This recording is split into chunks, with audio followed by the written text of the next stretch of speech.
Halo, Assalamualaikum warahmatullahi wabarakatuh. Hari ni kita nak cerita sikit pasal anxiety, sakit paru-paru. Ni benda baru yang aku nak share dengan korang, berkaitan dengan penemuan sewel yang baru. Jadi aku ingat dalam 3 bulan lepas, start bermula Januari 2021, aku ada satu perasaan tau. Ada rasa macam ada something wrong dekat dalam paru-paru aku. Bukan dia sakit dada tau, aku rasa macam ada benda pelik lah. Rasa macam tak tahu nak letak pinpoint masalah tu kat mana, tapi aku rasa dalam paru-paru aku ada benda, ada rasa pelik. Aku rasa kadang-kadang sesak nafas, susah nak bernafas, macam berat nak tarik nafas. Bukan sesak nafas, berat nak tarik nafas. Lepas tu aku rasa macam dekat belakang aku ni ada macam pelik. Aku tak disclaimer ni. Okay, disclaimer okay, disclaimer. Aku bukan doktor baca kat bawah ni. Aku bukan doktor, aku berkongsi pengalaman aku sebagai pesakit anxiety dan GERD. Jadi kalau korang nak rujuk benda aku cerita ni, kalau korang nak pakai, baik korang tanya kepada korang punya doktor masing-masing lah, pakar masing-masing. Jangan pakai aku punya je. Aku ni nak kongsi saja supaya boleh jadikan panduan korang, ataupun macam mana korang nak menghadapi benda kalau korang ada benda yang sama dengan aku lah, ada penyakit yang sama dengan aku. Okay, jadi sambung balik cerita tadi. Aku dah dalam daripada bulan Januari, sekarang dah bulan April, sekarang bulan puasa kan. Jadi aku ada rasa macam tu, rasa pelik, rasa macam besar ketat, rasa lain macam. Belakang aku rasa sakit, bukan, dia rasa lenguh kan. Jadi aku tak faham kenapa.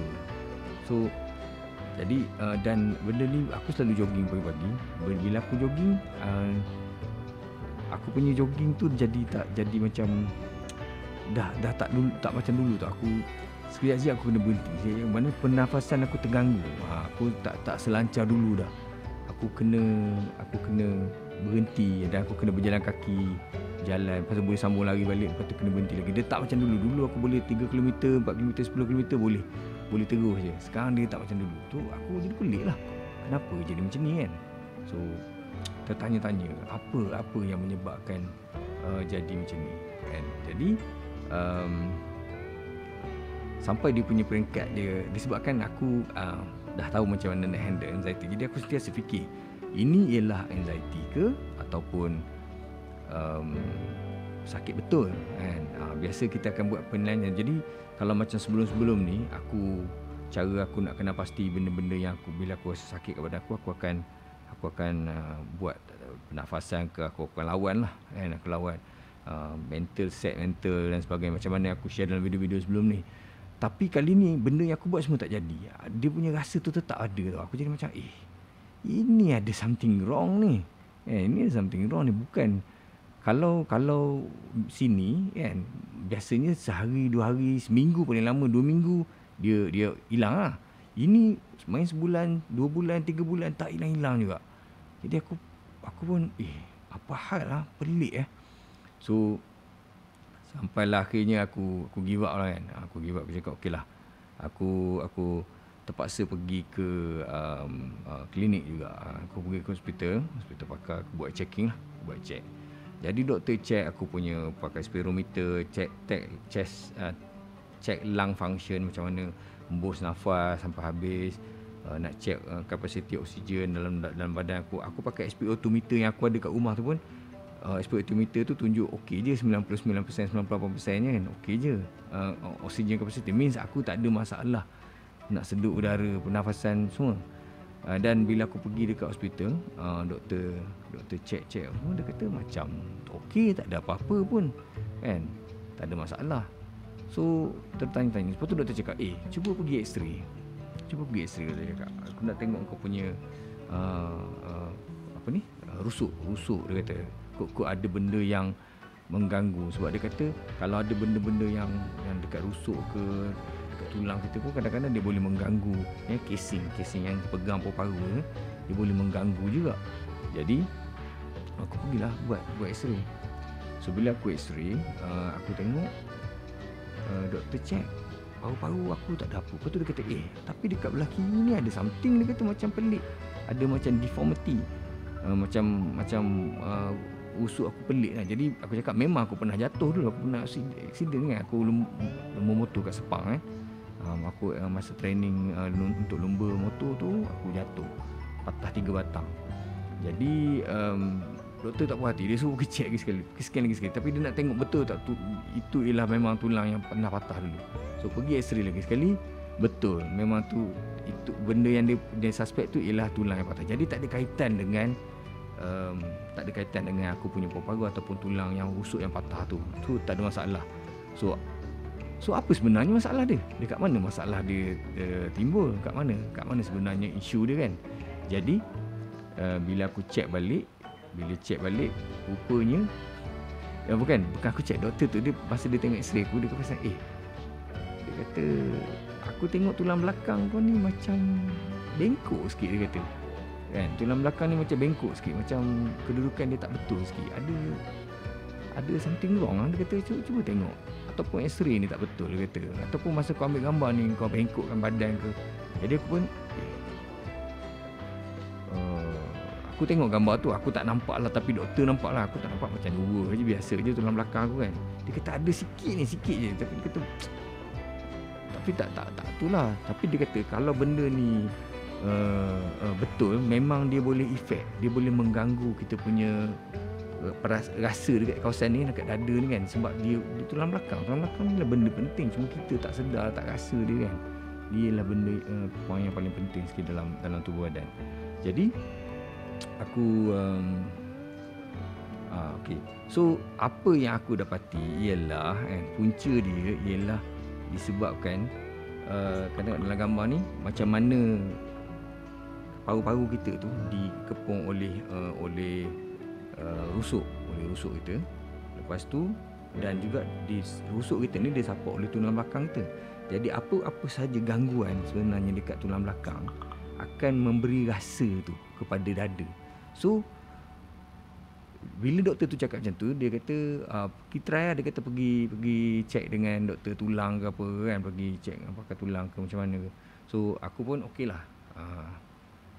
Doktor cakap mungkin lagi 3-4 bulan buat CT scan lah untuk check lebih lanjut. Tapi sebelum tu bila aku balik aku pun macam okey, kalau dah sebab tulang tu, apa benda yang aku boleh buat sendiri kan untuk ni. Aku macam biasalah, aku akan fikir jalan macam mana nak tu. So maksudnya rasa sakit aku tu bukan sebab paru-paru aku, sebab lain, tapi dia menyebabkan rasa sakit, rasa tak selesa tu dekat paru-paru. Rasa menyebabkan aku jadi trigger anxiety aku, menyebabkan aku rasa sakit paru-paru. Ingatkan aku sakit paru-paru, aku sakit benda yang teruk lah kan. So rupanya baru aku perasan aku punya posture duduk macam kau tengok dalam gambar ni, dalam gambar ni kan, macam mana kedudukan perempuan ni bongkok kan, dia duduk membongkok. Jadi benda ni benda biasa tau. Kita nak orang sebenarnya slouching, dia panggil slouching. Kita bongkok ni sebenarnya benda yang dah biasa, macam mana nak cakap, orang tengok bongkok ni benda yang kita tak rasa, macam tak memberi kesan apa-apa. Kita sentiasa je bongkok kan. Tapi sebenarnya pada masa yang panjang dia akan menyebabkan tulang belakang kita problem. Menyebabkan tulang belakang kita dan seluruh susunan tulang kita tu akan jadi ada problem, dan akhirnya dia akan bawa pada penyakit sakit yang lain. Dan sebenarnya dia boleh jadi penyakit yang realistik. Macam aku ni, aku rasa je, tapi dia sebenarnya boleh jadi boleh translate pada penyakit yang realistik kan.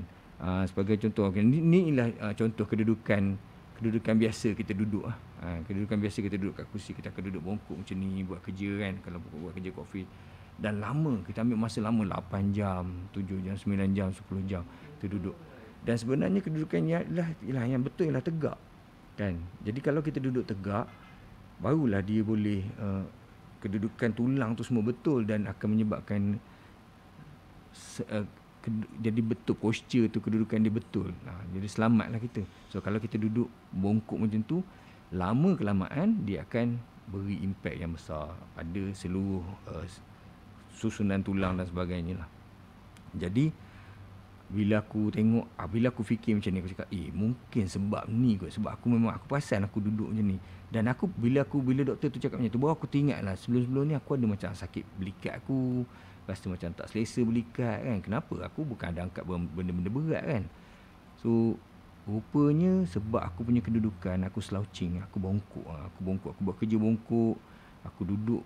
Memang aku sentiasa bongkok lah kan. Masa kita semayang, lepas semayang kita mengaji pun kita bongkok, tengok handphone pun bongkok kan, kita buat kerja pun bongkok, kat laptop pun bongkok kan? Berjalan pun sebenarnya aku bongkok, baru aku perasan. So bila aku try buka balik kan, baru aku rasa macam lain, perasaan dia jadi lain, jadi clear balik dada aku. So wife aku pun cakap dekat aku, okey, apa kata membuat yoga. Jadi aku pun try lah, tengok few step yoga. Satu yoga dia adalah aku buat macam cobra tu kan, yang kita meniarap, lepas tu tangan kita tolak sampai belakang kita melengkung macam tu kan.